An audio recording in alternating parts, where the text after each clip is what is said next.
Buenas noches, señoras, señores, amigos de Aula Hoy, de la Fundación Vocento, del periódico Hoy, como ustedes conocen.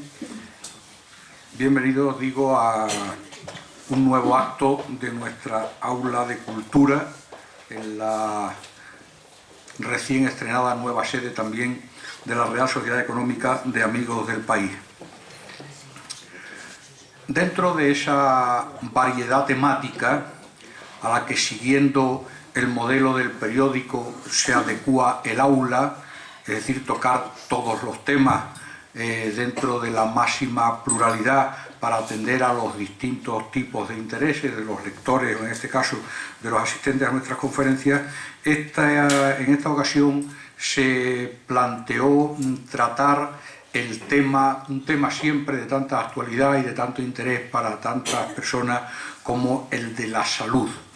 Hecho desde un punto de vista divulgativo, ustedes conocen que en otras ocasiones nuestra tribuna ha sido ocupada pues, por profesores, por catedráticos, por médicos en ejercicio. Este año, en esta ocasión, se pretendió darle otro enfoque como consecuencia de la aparición de un libro que realmente es recomendable, que es el que tienen ustedes aquí, 1000 preguntas y respuestas sobre tu salud, que comentábamos hace un momento.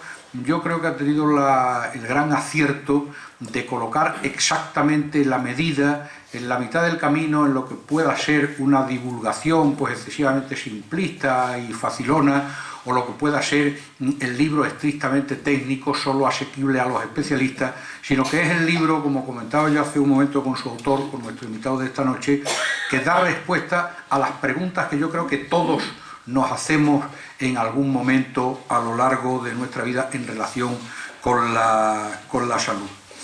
Invitamos a que ocupara nuestra tribuna nuestro conferenciante de esta noche, personaje de sobra conocido por todos, quien con una gran amabilidad desde el primer momento se prestó a ocupar nuestra tribuna ayer en Cáceres, hoy en Badajoz.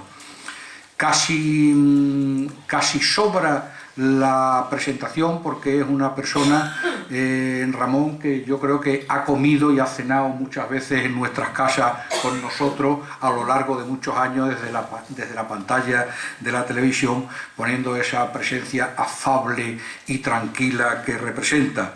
Pero no sobra que conozcamos cuál es su autoridad, es decir, cuáles son las razones por las que Aula Hoy estimó que era la persona más adecuada, con ocasión de la aparición de su libro, de utilizar nuestra tribuna, porque esto es importante. Ramón Sánchez Ocaña nació en Oviedo, 1942, no es médico, aunque sepa mucho de medicina, sino que es especialista, periodista especializado en temas sanitarios, es decir, en la divulgación de los temas sanitarios. Por eso es uno de los más conocidos divulgadores científicos a través de sus colaboraciones en prensa, radio y sobre todo televisión, en donde su programa, su famoso y entrañable programa Más vale prevenir, estuvo durante 10 años, más de 10 años, ocupando los primeros lugares en las preferencias del público. Ramón Sánchez Ocaña también estudió Filosofía y Letras antes de cursar periodismo. Fue jefe del área de Sociedad y Cultura del diario El País y profesor del máster de periodismo El País Universidad Autónoma. Nuestro conferenciante está en posesión de los más reconocidos galardones periodísticos y ha sido nombrado miembro del Consejo de Administración del Instituto Madrileño de Salud como profesional en el apartado de profesional de reconocido prestigio, junto a personalidades de la talla de Mayor Zaragoza, López Ibor o Mariano Barbacid. Nuestro conferenciante también ha obtenido el premio Javier Bueno de la Asociación de la Prensa de Madrid, que premia una trayectoria reconocida y sobresaliente.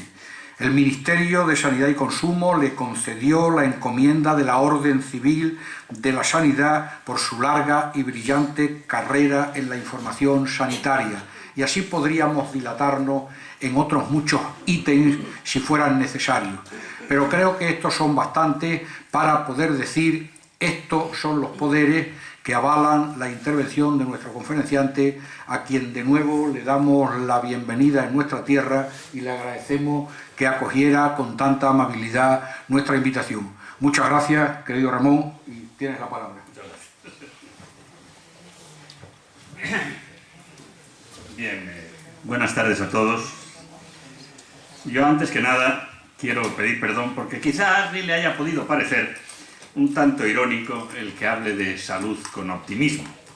La verdad es que el título no es falaz, sobre todo cuando vamos cumpliendo años y parece tener más pasado que futuro, y eso nos pone una especie de gafas negras ante los ojos.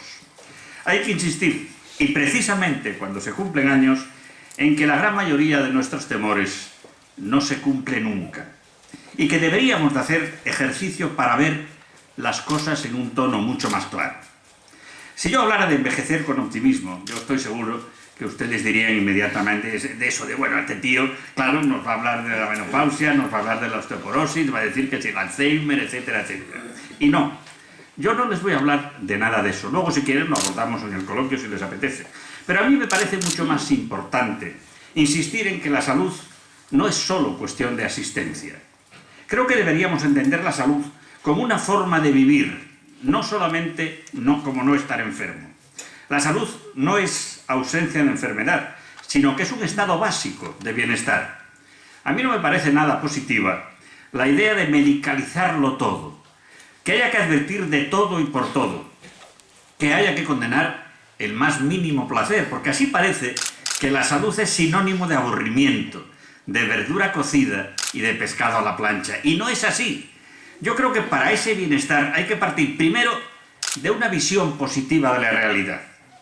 Fíjense que si pudiéramos ponernos unos cristales de ver las cosas mejor, todos, independientemente de nuestro estado físico, todos tendríamos mejor salud.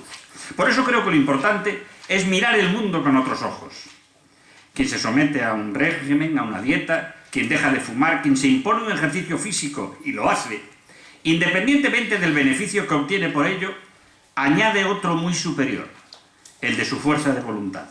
Con ello crece su autoestima y, por tanto, está más a gusto consigo mismo, está y se siente más saludable, más feliz, y sin embargo todavía no ha tenido tiempo de cambiar su condición física.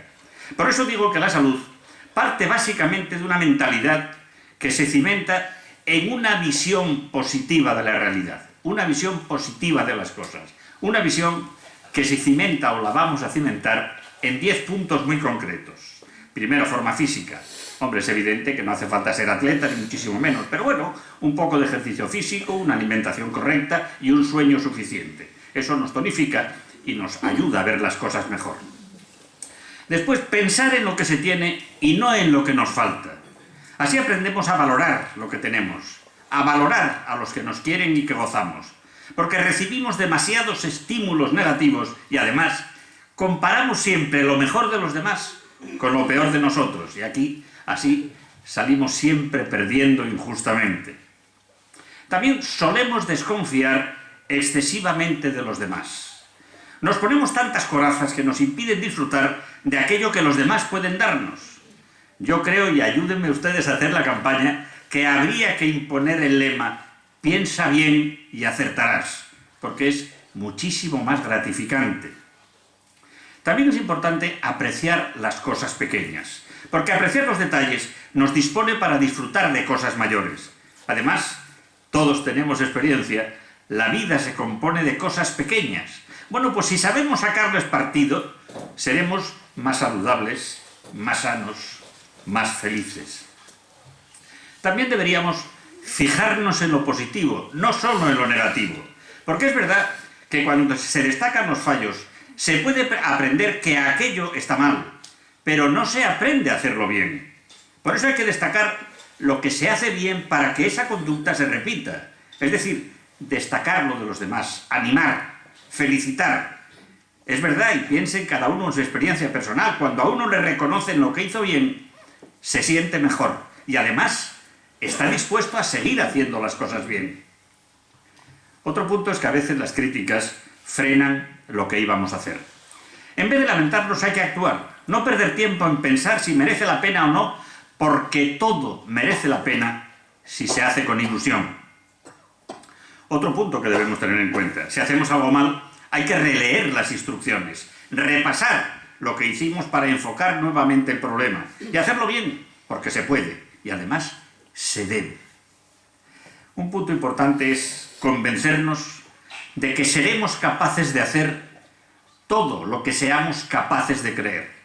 Y esa dosis de ilusión, esa dosis de imaginación hará que nuestra actividad sea mejor, sea más grata y sea más feliz. Punto importante el que voy a decir ahora, que no importa tanto el qué se haga, sino el cómo se haga. Porque cuando hacemos lo que debemos con ilusión, con entrega, con cariño, lo hacemos muchísimo mejor. También todos tenemos experiencia, o por lo menos también nos sentimos mucho mejor. Pero hablamos, insisto, de cosas pequeñas. Dar la mano, dar un abrazo, ceder el paso, son cosas que no tienen la más mínima importancia, pero que se pueden hacer de muchas formas. Por eso, no es lo mismo dar un beso que tirarlo. Y el último es el paso más importante e imprescindible.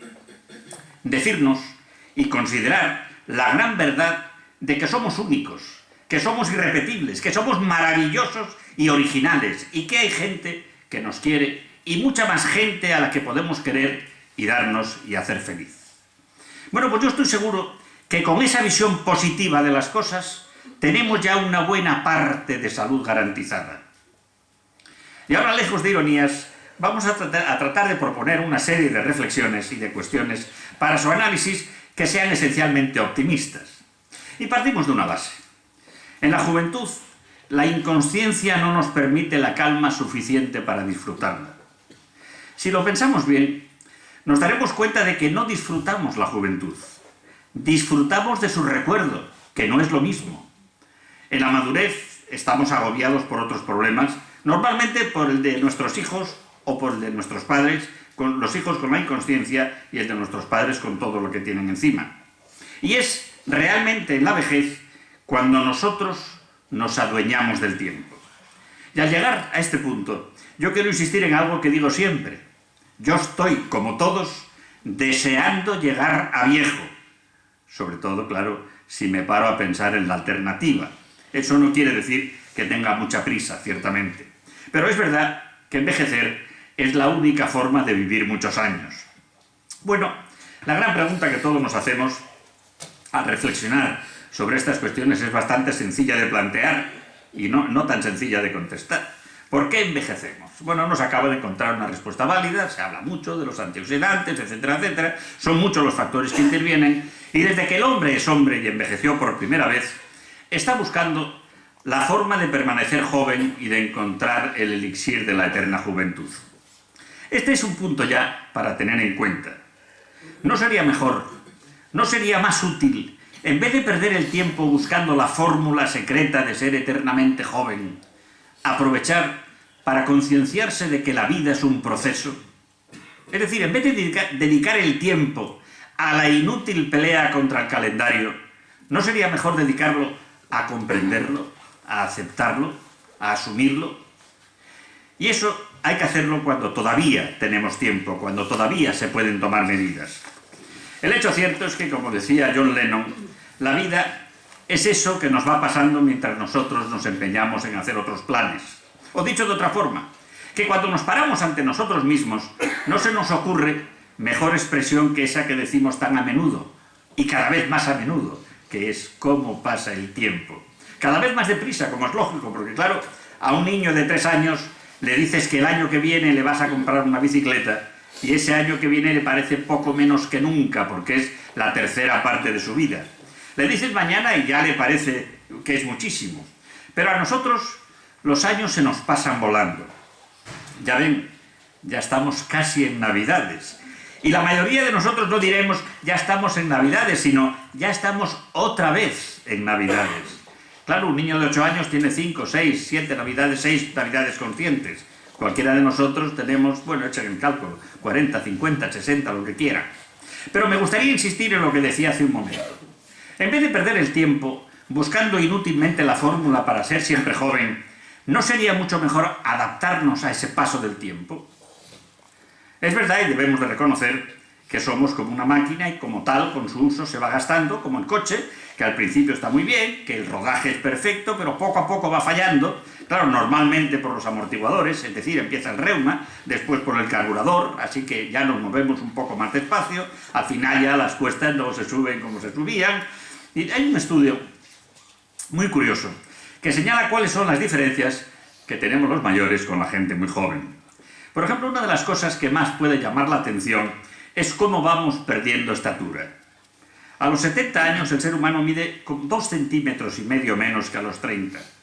En la mujer es verdad que puede ser mucho más porque, como ya saben, todo es un problema óseo. La columna se va sentando, los discos de almohadillado que tenemos entre las vértebras van desapareciendo, algunas vértebras se van aplastando por la osteoporosis y la columna, que a los 30 era recta, ahora acusa esa curva que parece indicar los años que llevamos a las espaldas. Pero insistimos en que lo más hermoso es darse cuenta de que no se envejece de repente. Nosotros no llegamos un día al espejo y nos decimos, caray, ya soy viejo. No, vamos poco a poco perdiendo pelo, o reconociendo arrugas, o canas, y aunque nosotros mismos nos acostumbramos y no nos vemos como gente mayor porque nos sentimos por dentro jóvenes y nos sentimos igual que hace muchos más años, objetivamente hay que pensar, por ejemplo, que a los 30 ya empiezan las primeras arrugas en la frente y muy poco tiempo después, a los 40, empiezan las primeras patas de gallo. A los 50 años las mejillas ya delatan el paso del tiempo y se ponen flácidas. Es como si las facciones se descolgaran un poco sobre sí mismas. Y es verdad que toda nuestra máquina es la que va notando el paso del tiempo con su uso. A partir de los 40 años, por ejemplo, el ojo va perdiendo la capacidad de adaptación. Ya no enfoca solo, ya tenemos que ayudarle a base de estirar el brazo hasta que ya el brazo ya no da más de sí y tenemos que poner las gafas. Es verdad que al principio, pues solo para unas cosas muy concretas, para leer el periódico, para hacer el crucigrama, para enhebrar la aguja, después para leer, al fin, salvo excepciones, a los 50, todos prácticamente necesitamos las gafas. Otro detalle que nos puede llamar la atención es que los años van cambiando la distribución de la grasa dentro del cuerpo humano. Y a la mujer se definen dos tipos muy claros. O se engorda de tórax y aparece ese tipo de mujer pechugona y de pierna y cadera fina, o al revés, que se mantiene el tórax normal y los kilos van almohadillando la parte de sentarse. En el varón la distribución es casi siempre igual. Eso que no da la felicidad, pero que le llamamos la curva de Leiden, y todos vamos echando tripa y se nos van descolgando los glúteos. Y es muy curioso lo que ocurre con la memoria.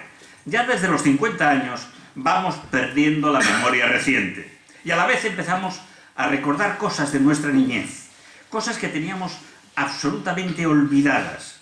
Escenas familiares, situaciones concretas vuelven ahora a la memoria, aunque seamos incapaces de recordar dónde dejamos las gafas o la lista de la compra. El pelo es otro de los condicionantes de la edad, especialmente en los varones. Se va cayendo y, de acuerdo con los años, cada vez más. La caída del pelo, además, habitualmente sigue una estrategia muy bien planteada. Ataca inicialmente por la frente, en eso que llamamos las entradas, después por la coronilla. Poco a poco ese pelo se va haciendo más fino, hasta que la entrada y la coronilla acaban por unirse y queda toda la parte central descubierta, como si nos peináramos con la raya muy ancha. Queda, es verdad, como recurso y como recuerdo, el pelo de encima de las orejas y el del cogote, que poco a poco se va haciendo más finos. Sin embargo, crece otro pelo, y es muy curioso. Es el pelo de la espalda y, sobre todo, el del interior de la nariz y el de los oídos. Y algo en lo que no solemos pensar, pero que tiene cierta gracia. ¿Verdad que casi todos los mayores tienen la nariz grande? Bueno, pues ¿saben por qué? Simplemente porque hay cosas que no dejan de crecer, y una de ellas es la nariz. Y otra, las orejas. A los 70 años, la nariz mide 13 milímetros más que en plena juventud.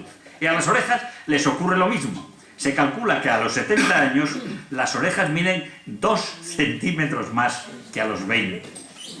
Bueno, hemos hecho un repaso anecdótico, sabido perfectamente por todos, porque todos tenemos conciencia de lo que es ir envejeciendo, de cómo nuestra máquina va cambiando, cómo poco a poco nuestro organismo se va acomodando a los años.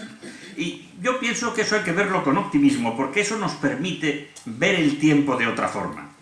Yo creo que la única manera de tener un envejecimiento saludable y de vivir con optimismo es llevar una vida saludable. Y por eso creo que hay que entender la salud como una forma de vivir, no solamente no estar enfermo. Por eso decía que lo primero que deberíamos hacer es cambiar nuestra perspectiva de las cosas. Tendemos a pensar que la esperanza es una cuestión de ilusos y que en el mejor de los casos se trata de un sueño irrealizable al que se acoge quien no tiene más soluciones. A mí me parece que eso es un grave error, porque la esperanza es un estado de ánimo que predispone a una visión positiva de las cosas. Eso de que todo es del color del cristal con que se mira es solo una parte de la verdad. La otra es dar al entorno la dimensión que tiene en sí y tomar su medida exacta en relación con nosotros. No podemos olvidar que el diccionario define esperanza como el estado de ánimo en que se nos presenta como posible aquello que deseamos. Es decir, al ver como realizable nuestro deseo, estamos poniendo en la mirada el filtro positivo. Estamos poniendo ya calidad de vida. Porque esa calidad se basa en lo que se hace, en lo que se piensa y en lo que se mira. Y eso no reside en el exterior, sino en el cerebro, en la mente y en los ojos del que hace, piensa o vive. Por eso hay que insistir en que se pueden cambiar las cosas simplemente mirándolas desde otra perspectiva, sobre todo cuando se trata de una cuestión personal. Lo primero que debemos aprender es a parar la prisa, tener un minuto para organizar el despacho particular de nuestra mente, cada cosa en su lugar. Pero claro, lo primero que debemos hacer es ese sitio, pensar qué quiero hacer y con quién, qué quiero a partir de este momento que sea mi vida, buscar una meta, un fin, una esperanza. Si pudiéramos escribir un manual de primeros auxilios para la mente, habría que empezar por esas cosas que decía al principio: dormir lo suficiente, ser consciente de que la vida se compone de cosas pequeñas, que hay que aprender a disfrutar de ellas, que los temores nos atenazan. Y piensen en esta verdad que es increíble: el 96% de nuestros temores no se cumple nunca. También otro de los detalles es que nadie siempre es como es, que podemos cambiar, pero para eso hay que aprender a decir no y a comprender que no se puede complacer a todos. Hay que desterrar esa frase de son cosas de la edad. No, si hay algún problema, ese problema tiene unas razones concretas, no son los años. No se puede perder el tiempo. Organizándose hay tiempo para todo. Y también ser conscientes de que el trabajo es importante, pero es solo una parte de la vida. Y a mí me gustaría abordar también una cosa en la que creo que hay que hacer una profunda y enorme campaña. Ya lo ven, tenemos asumida la idea de que tenemos que perder facultades mentales a la vez que vamos perdiendo facultades físicas. Y no debe ser así. Es verdad que la gente se cuida, la gente cuida su cuerpo, va a gimnasios, hace deporte para mantenerse en forma a pesar de los años. Pero ¿qué hacemos para mantener ágil y en forma nuestro cerebro? Prácticamente no hacemos nada. Y se puede, se debe hacer. Por eso vamos a tratar en esta última parte de la charla de cómo se podría prevenir el envejecimiento cerebral. Un tema, como comprenderán, de una envergadura colosal. Es verdad que el cuidado del cuerpo ha entrado en nuestra sociedad de forma plena. Se hace ejercicio, se hace deporte para mantener el peso, para estar ágil, para estar en forma. Pero insisto, ¿qué hacemos con nuestro cerebro? ¿Qué gimnasia mental le proporcionamos para que él también esté en forma? Ninguna. Y se puede afirmar que el ejercicio cerebral es el mejor seguro para que funcione correctamente. Es muy curioso lo que ocurre con el cerebro. Piensen que el de un niño pesa unos 800 gramos, el de un adulto 1,3 kg. Y lo curioso es que ahí, en el cráneo, está esa masa gelatinosa que ha ido creciendo a pesar de no tener sitio y por eso tiene esa cantidad de surcos. Piensen que si estiráramos el cerebro, nosotros necesitaríamos una cabeza 3 veces mayor para poder transportarlo. El cerebro tiene alrededor de 10.000 millones de neuronas, individualizadas, pero formando parte de una red prodigiosa. Para que se hagan una idea de los números, Si cada neurona fuera un grano de arroz, necesitaríamos unos 240 camiones de 10 toneladas para transportar el cerebro. Y en este punto conviene deshacer un malentendido en relación con el envejecimiento cerebral. Se suele creer que los trastornos que acompañan al envejecimiento se deben a la disminución del número de neuronas. Y no es cierto. Es verdad que muchas pueden no renovarse, aunque últimamente parece que las teorías no hablan en este sentido. Pero es verdad también que perdemos alrededor de 100.000 neuronas al día. Pero recuerden lo que decíamos de los 240 camiones. Si perdemos esas 100.000 neuronas diarias, haciendo un pequeño cálculo comprobaríamos que entre los 30 y los 80 años habríamos perdido un total de 1.000,5 millones de neuronas. Bueno, ¿y qué es eso frente a los 10.000 millones que tiene nuestro cerebro? Efectivamente, la pérdida es mínima. O dicho de otra forma, el envejecimiento cerebral no puede ser debido solamente a la pérdida de ese porcentaje mínimo de neuronas, sino a otros factores. ¿Y cuáles son? ¿Qué es lo que realmente ocurre? Bueno, pues que si las neuronas no se estimulan, si no se activan, se deterioran. Es cierto, y no puede negarse, que el ser humano se vuelve más débil con los años, ya vimos en ese repaso, reacciona con más lentitud, necesita mayores estímulos, pero ese envejecimiento biológico y natural no debe afectar ni a la intensidad ni a la naturaleza del pensamiento. Es verdad que puede haber fallos, pero en general tenemos la idea de que una vez que aparecen alteraciones meramente físicas, tienen que aparecer también alteraciones cerebrales. Y eso es absolutamente falso. Se puede estar muy deteriorado físicamente y tener un cerebro en perfecto estado. Yo creo que el mejor ejemplo es que somos como una vela. Con el uso, con el tiempo, la vela se va gastando. Pero la llama, que sería nuestro cerebro, pertenezca a una vela nueva, a una vela muy gastada, sigue siendo y debe seguir siendo la misma llama. El cerebro es verdad que es una batería que se desgasta si no se utiliza. Es como el músculo del deportista. Mientras lo ejercita, pues todo va bien, pero si deja el entrenamiento, enseguida pierde la forma. Hay una verdad que debemos tener muy presente. Cuanto menos le pedimos al cerebro, menos nos da. Es verdad que frente a la vejez, frente a la edad, suele haber dos actitudes. Una es la de los que creen que la máquina física se va gastando, pero que no influye para nada en su actividad mental. Los años son un problema físico y como tal lo tratan, pero siguen con su vida intelectual plena. Pero la segunda actitud es más general. Está presidida por la desmotivación, por la falta de interés. Fíjense, son tres etapas que se cruzan cuando se llega a cierta edad.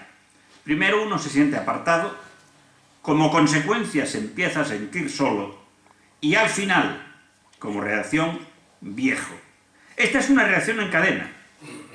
Esa vejez, con su problema, no llega porque las neuronas se destruyan o se adormezcan y de ahí surjan los fallos de la memoria o nos hagamos tristes o nos desentendamos del mundo. No, no es así. Es justamente todo lo contrario y en proceso inverso. Es decir, nos desligamos, estamos psicológicamente débiles y por ello nos hacemos solitarios, melancólicos, perdemos la motivación y nuestras neuronas se van adormeciendo. Y las neuronas, cuando llevan mucho tiempo sin actividad, se mueren. Por eso la gran pregunta es esa: ¿se puede evitar el envejecimiento cerebral? Pues sí, todo es cuestión de ser conscientes de que el cerebro también necesita entrenamiento. Las teorías más lógicas dicen que esas neuronas que no utilizamos están ahí como suplentes, como si fueran los componentes del banquillo en un partido de fútbol. Son neuronas que están ahí como de repuesto. Pero los estudios llegan a la conclusión de que el entrenamiento cerebral activa y reactiva zonas inusuales del cerebro. En otras palabras, que cuando hacemos gimnasia mental y cerebral podemos poner a funcionar esas neuronas que estaban en el banquillo. El principio que debemos asumir es que es cierto que se nos cae el pelo y que no tenemos repuesto, y que se nos cansan las piernas y no tenemos otras vigorosas, pero que todos, a la edad que sea, tenemos todavía un potencial enorme en el cerebro. Todos tenemos nuestra dotación de neuronas básica en la actividad que nos mantiene vivos, que es una capacidad que además no varía mucho de un individuo a otro. Pero hay otra dotación de neuronas que están de suplentes y que podemos activar. Bueno, ¿cómo podríamos recuperar ese cerebro? ¿Cómo podríamos evitar que envejezca? ¿Cómo podemos mantenerlo en plena actividad?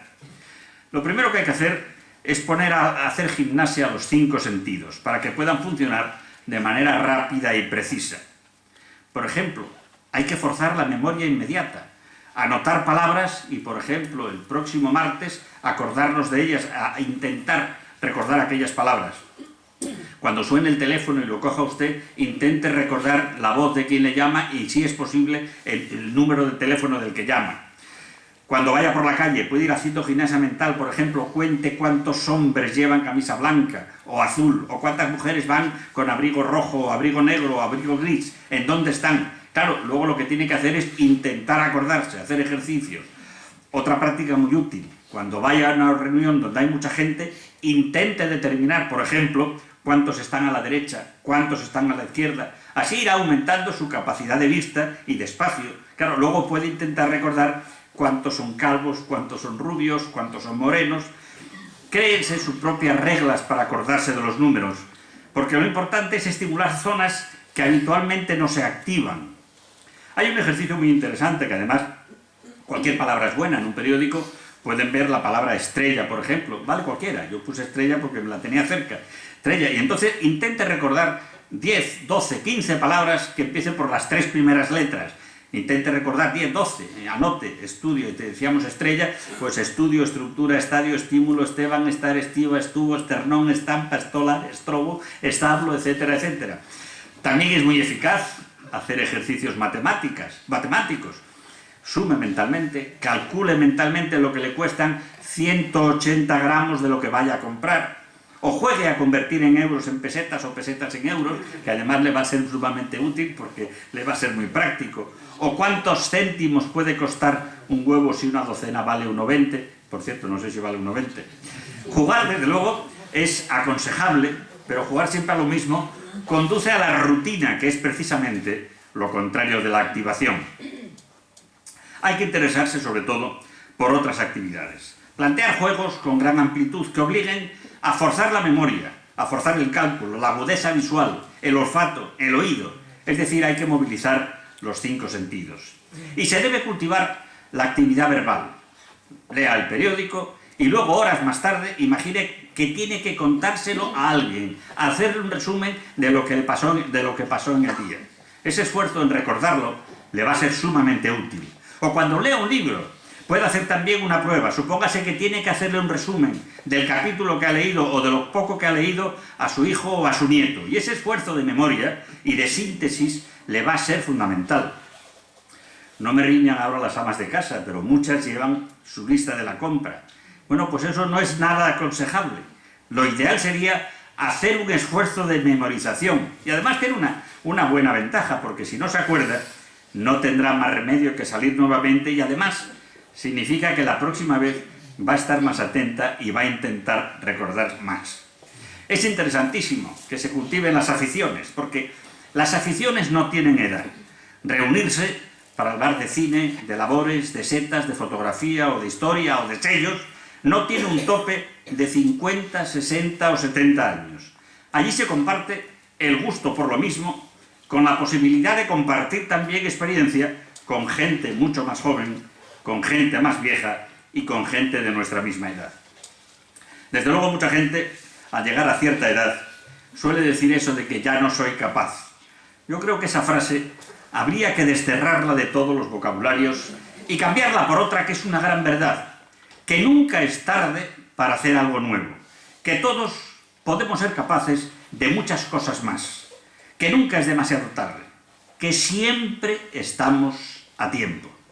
Nada más, ya ven que es una medicina preventiva un poco distinta y que nos permitirá, en definitiva, vivir con un poco más de optimismo. Y desde luego también a envejecer con éxito. Muchas gracias.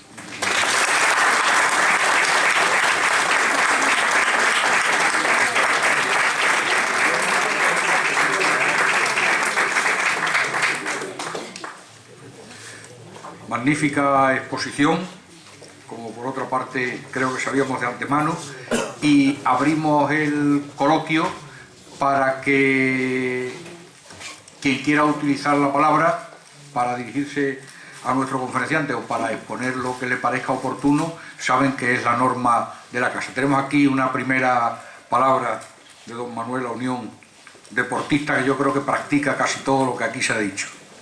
Yo le quería felicitar por la conferencia. Sí.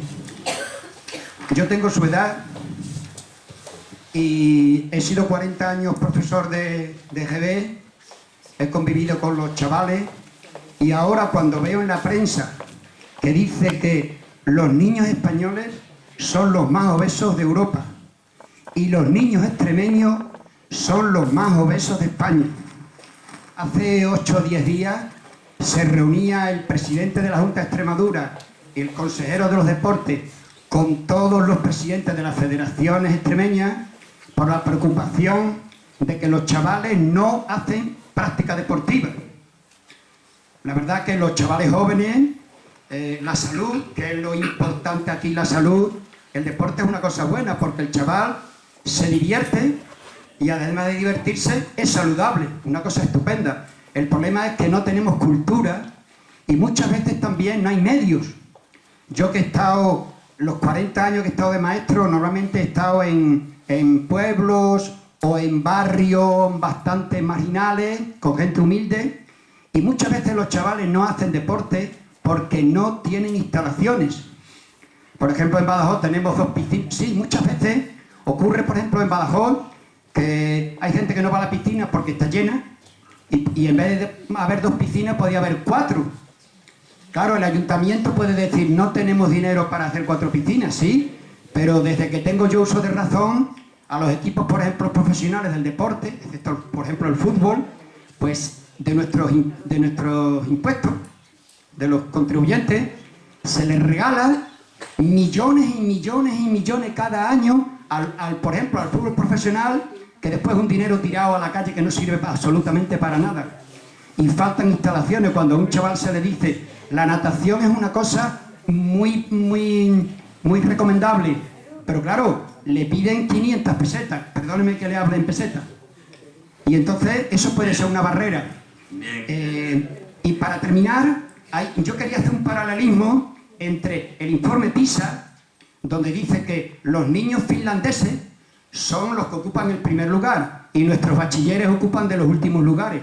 Yo he estado en Finlandia varias veces, este verano la última vez en el Campeonato del Mundo, y yo veo allí a las 8 de la mañana las señoras con 70 y 80 años con su bicicleta y van allí al lago y se bañan, y porque eso es cultura deportiva que en España no tenemos. Y yo pienso que muchas veces son los poderes públicos los que no ponen los medios para que los jóvenes tengan un acceso al deporte de instalaciones válidas y baratas o gratis.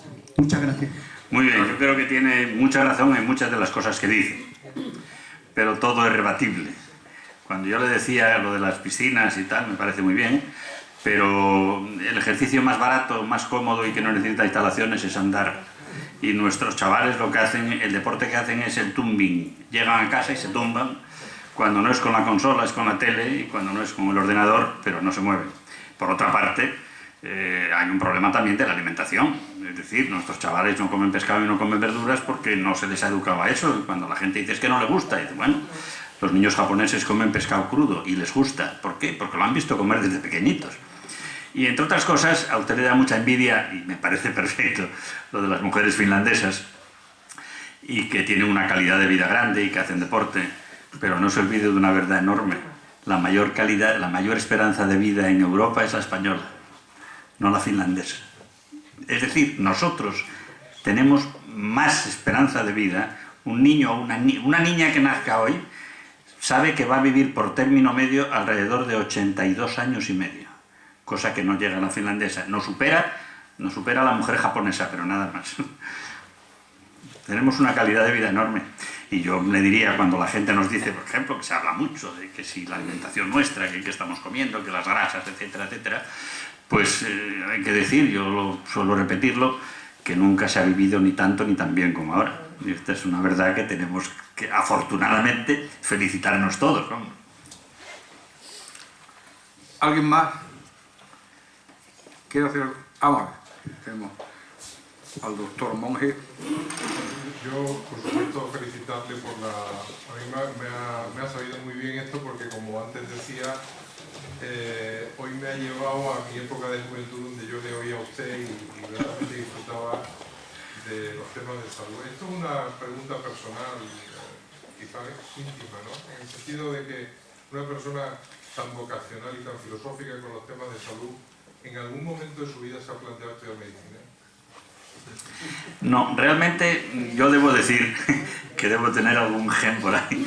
Bueno, yo soy hijo de médico, hermano de médico, tío de médicos. Es decir, en mi familia la bata blanca ha sido una constante. También hubo otra rama que era de periodistas. Yo realmente no hice el bachillerato de ciencias en principio porque a lo mejor hacía medicina, que era lo que me pedía la trayectoria. Sin embargo, tuve un gran profesor de filosofía al llegar a sexto de bachillerato entonces. Y yo ya hice el preuniversitario, yo ya lo hice de letras, es decir, yo ya me incliné hacia las letras sin pensar nunca en estudiar medicina. Yo creo que estudiar medicina es ejercer la medicina hace falta tener no solo vocación, sino tener una valentía especial. Yo creo que tratar con la enfermedad hace falta una responsabilidad que yo a lo mejor no tengo y nunca me planteé, ¿no? Es decir, me gusta saber cómo funcionamos, pero por conocer el organismo y por conocer qué relación tiene una cosa con otra, que es lo que realmente me gusta, la fisiología de las cosas, mucho más que la enfermedad. Me gusta mucho más la salud.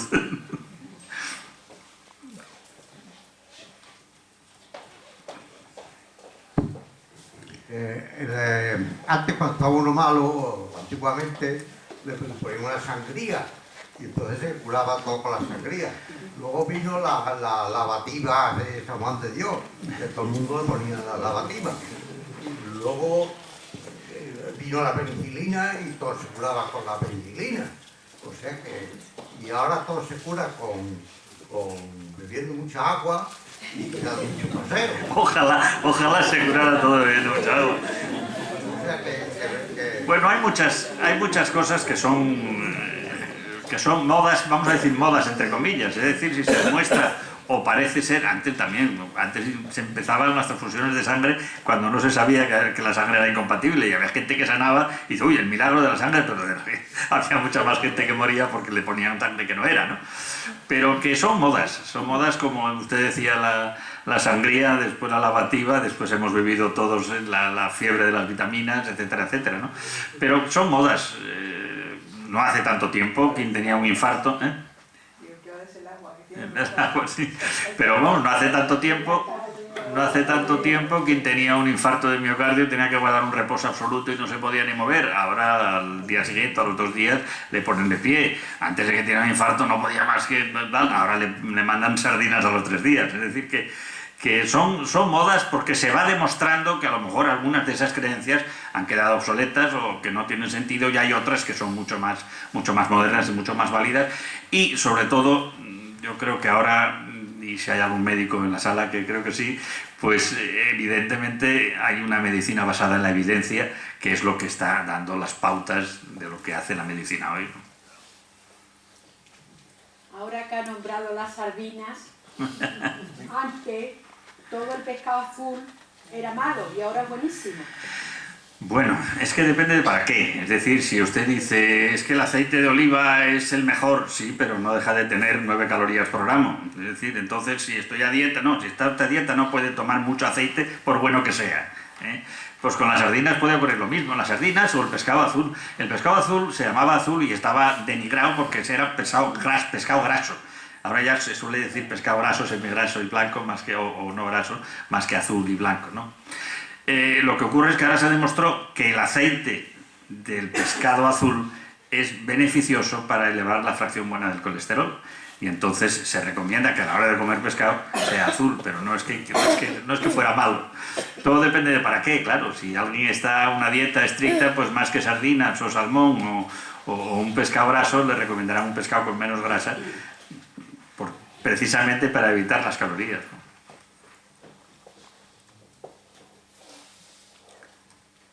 Ustedes dirán, nadie más... bueno, allí tenemos otro Yo señor. solamente Pero le pasamos el micrófono. Así lo oye todo. Quería comentarle, decirle que sepa usted que echamos de menos a esos grandes comunicadores en televisión española que existieron en tiempos y no tenemos hoy en día, como es usted y otros tantos que hubo en aquella época. Los echamos de menos, somos muchos los que echamos de menos a esos grandes comunicadores. Muchas gracias y me toca por algo. Lo que quiero decir es que la televisión ha cambiado. La televisión en general, no digo la televisión, la 1, la 2, la que sea, ¿no? La televisión en general ha cambiado, se ha dedicado, vamos, o se tiende al espectáculo. Todo lo que se haga en televisión tiene que girar alrededor de un espectáculo. La televisión se ha convertido pues, en un reflejo. Yo no estoy nada de acuerdo en eso de que tenemos la televisión que nos merecemos. No, señor. Hay gente que no come heno porque le dan paja y no le dan más que paja. Entonces no, o no le dan trigo, vamos, come paja porque no le dan trigo, se le dan trigo, pero como lo come, ¿no?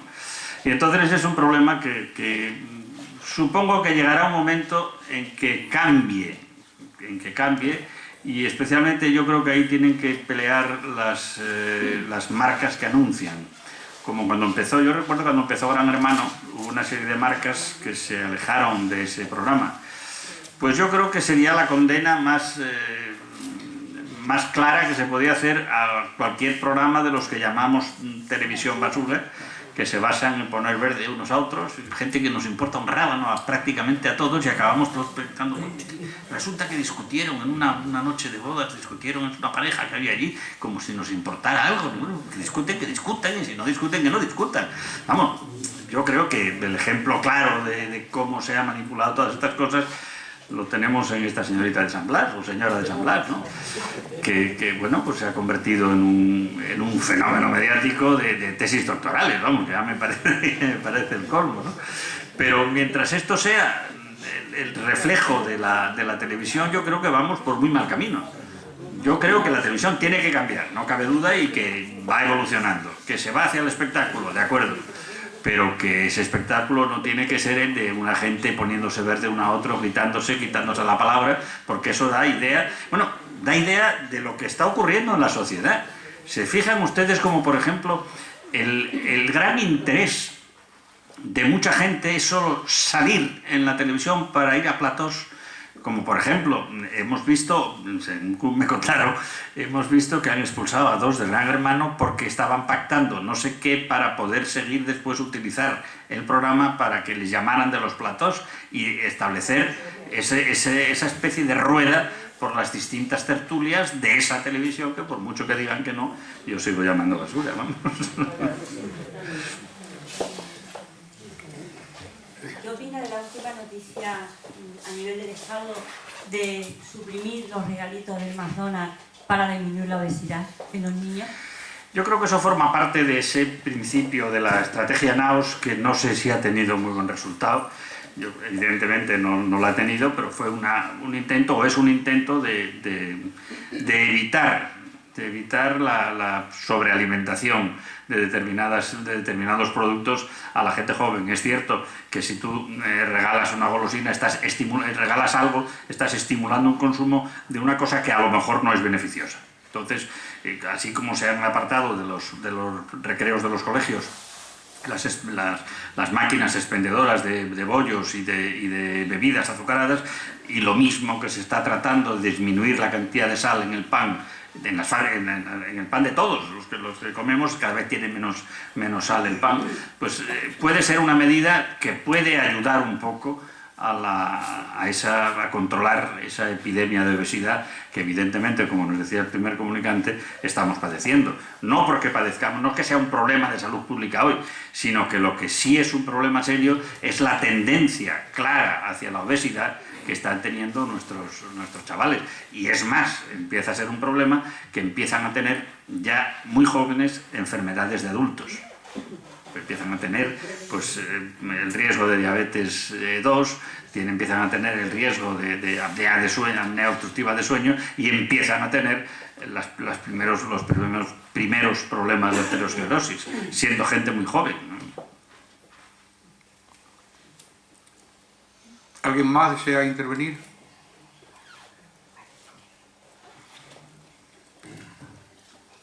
Bien, pues muchas gracias. Muchas gracias entonces.